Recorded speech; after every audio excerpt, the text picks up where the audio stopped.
Lanka premier league cricket තරඟාවලියෙන් අනතුරුව ශ්‍රී ලංකා ක්‍රීඩකයින් ඉන්දීය කණ්ඩායම සමගින් ටෙස්ට් තරඟ දෙකකට සහභාගී වීමට නියමිතයි.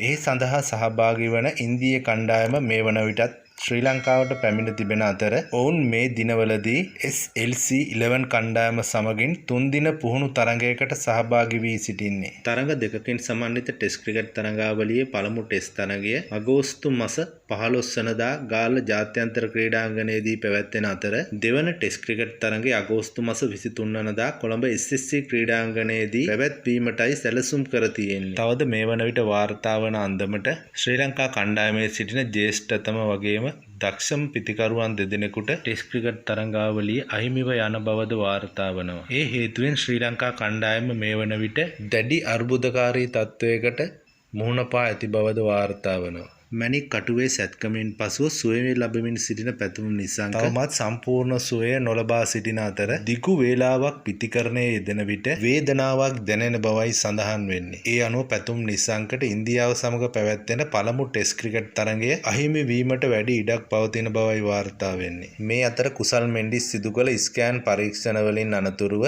ඔහුත් ආබාධ වලින් පෙළෙන බව තහවුරු වී තිබෙන අතර එම ආබාධ වලින් සුවය ලබා ගැනීමට වැඩි කාලයක් ගතවන නිසාවෙන් කුසල් මෙන්ඩිස්ට ඉන්දියාව සමග පැවැත්වෙන ටෙස්ට් තරඟාවලිය සම්පූර්ණයෙන්ම අහිමි වීමට වැඩි ඉඩක් පවතින බවද වාර්තා වනවා.